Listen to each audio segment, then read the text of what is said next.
There are seasons in life when people aren't rebelling, but they are breaking. They're not walking away from God because they hate Him. They're drifting because they're tired, they're wounded, they're ashamed, they're overwhelmed. Whatever the case may be, they are broken. They are in their valley. They are in a storm. And it's in those moments that something critical happens. Someone plays a role in who they become next. Someone can shape that person's life. Not by what they say, not by what they post on social media, but by whether someone moves towards them or quietly pushes them further away. By whether or not they see Jesus in someone else. The love and the grace of Jesus Christ. They see it in action through the action of someone else. God's heart always moves first. Jesus made the heart of God clear. In Luke 19:10, Jesus said, "For the Son of Man came to seek and to save the lost." God does not wait on broken people to find their way back. He goes after them. That's why Jesus told 3 stories in Luke 15, back to back to back. He spoke of a shepherd who leaves the 99 to go after the one lost sheep. Jesus said, "And when he has found it, he lays it on his shoulders, rejoicing." He lays it on his shoulders. That means he carried it back. That means that Jesus, when he finds you, he's going to put you on his shoulders and he's going to carry you back. He's not going to just tell you to come on. He's going to carry you. Then he told of a woman who lost a coin and searched her entire house until she found it, saying, "Rejoice with me, for I have found the coin that I had lost," in Luke 15:9. And then Jesus told her the story of a father. And a prodigal son. Jesus said, "But while he was still a long way off, his father saw him and felt compassion and ran and embraced him." Much like the shepherd putting the sheep on his shoulders, he ran and embraced him. The son, he didn't make the son walk all the way back. The son didn't come back because he had his life together. He came back because he remembered. He remembered something very important. He remembered his father's house. In Luke 15:17, it says, "How many of my father's hired servants have more than enough bread, but I perish here with hunger?" He remembers his father's house. The father didn't interrogate him. He didn't lecture him. He didn't shame him. He didn't make him pay a penalty or a price. The father ran to him. That is the heart of God. So when we're talking about prodigals, when I say the word prodigal, I'm talking about that example, the prodigal son who returned and his father ran to him and then celebrated his return. Jesus did not build his ministry around people who had it all figured out. He didn't build it around perfect people. It's all throughout the Bible. The Bible is written, and everything in the Bible is written by people who at one point was broken. In Matthew 9:9, Jesus saw Matthew sitting at the tax booth, and he said, "Follow me." And Matthew rose and followed him. Matthew didn't clean up first. He followed first. In Luke 19:5, Jesus looked up at Zacchaeus and said, "Zacchaeus, hurry and come down, for I must stay at your house today." Jesus invited himself into the life of a thief. In John 4, Jesus spoke to a woman with a broken past and said, "If you knew the gift of God, you would have asked him, and he would have given you living water." That's John chapter 4, verse 10. She became a witness to her entire town. After Peter denied him 3 times in public, Jesus didn't discard him. In John 21, verse 17, Jesus said, "Simon, son of John, do you love me?" Then he said, "Feed my sheep." Jesus never excused the sin, but he never made sin the barrier to grace. That's why he said in Matthew 11, verse 28, "Come to me, all who labor and are heavy laden, and I will give you rest." Not when you're fixed, not when you get it figured out, not when you feel worthy. Just come to me, all who labor. Now let's talk about despair. Despair is a very dangerous place. People who are hurting, they don't need judgment. They may need some truth, but they don't need judgment. And there is a difference. One drives them down, one gives them hope. The scripture says in Isaiah 42, verse 3, "A bruised reed he will not break, and a smoldering wick he will not quench." But Jesus also gave one of his strongest warnings about people and about pushing people away. In Matthew 18, verse 6, "Whoever causes one of these little ones who believe in me to stumble, it would be better for him to have a great millstone fastened around his neck and to be drowned in the depth of the sea." Now, Jesus was speaking some very strong words right there. And it's almost like we don't read that part. You almost say that people feel like that doesn't apply to them.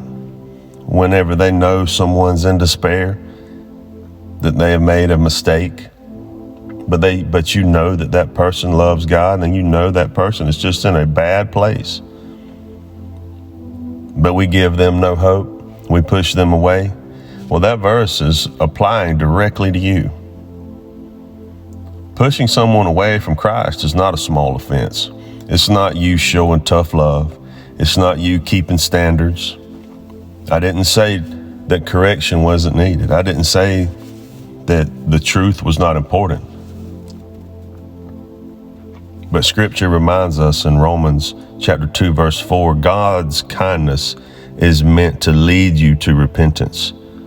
When truth is delivered without love, it doesn't heal, it harms. But when it is delivered with love, it can be the moment that healing begins that leads to total restoration in that person's life. Just take David, for example. David was called a man after God's own heart in 1 Samuel 13, verse 14. And still, David wondered. David made huge mistakes. It was awful.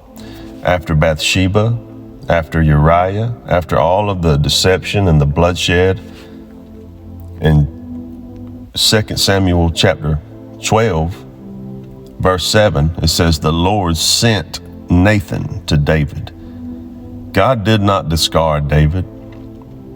God sent Nathan to pursue him. And when David realized the truth, he said, "I have sinned against the Lord," in 2 Samuel 12:13. Psalm 51 records David's prayer. "Create in me a clean heart, O God, and renew a right spirit within me." That's verse 10. David didn't ask for his throne back. He asked for his heart back. He prayed, "Restore to me the joy of your salvation," in verse 12. David hadn't lost God. He had lost joy, because sin damages intimacy, but it's not your identity. God allowed the consequences, but he kept the covenant. It says, "The Lord is merciful and gracious, slow to anger and abounding in steadfast love." But God does not throw people away. He redeems what repentance brings back to him. Now, should the church not reflect the heart of Christ? Isn't that the whole point? Jesus never minimized sin, but he also never multiplied shame. The scripture says in Romans chapter 8, verse 1, there is therefore now no condemnation for those who are in Christ Jesus. And then Paul reminds us in Galatians chapter 6, verse 1, if anyone is caught in any transgression, you who are spiritual should restore him in a spirit of gentleness. So the question becomes personal. Do people in pain feel safe around us? Does someone hurting feel safe around you? Do our words draw people closer to Christ, or does it drive them further away? Not just people who are hurting, people who have made mistakes, people who love God but have fallen, people who are in the valley of their life, that are on the doorsteps of restoration. Do you pull them out of the valley? Does your words encourage them? Do they feel the love of Jesus in your actions and in your eyes? Do they draw people closer to Christ? Are we more committed to being correct? Or are we more committed to being redemptive? Do we truly want someone to be saved from their mistakes? Or do we enjoy people hurting? It is a real question. Because the scripture says, if I have all knowledge, but have not love, I am nothing. That is 1 Corinthians chapter 13, verse 2. If I have all knowledge, but have not love, I am nothing. So be the one who goes after them. The scripture commands you to encourage the faint-hearted, help the weak, be patient with them all. 1 Thessalonians chapter 5, verse 14. When someone is struggling, you reach out to them, sit with them, talk to them, pray for them, listen to them. If they need correction, that might be what they are needing you for. They need someone to help them understand and to help them correct themselves through love. But it's love without a condition. The difference between someone giving up and someone holding on is whether someone chose to go after them. It's whether someone saw the love of Jesus Christ around them. That could be what they need. That could be what they're waiting on. That's how God uses people. Yes, God uses people in so many ways. So many ways. There are so many ways, and I know a lot of times people will say, what can I do today?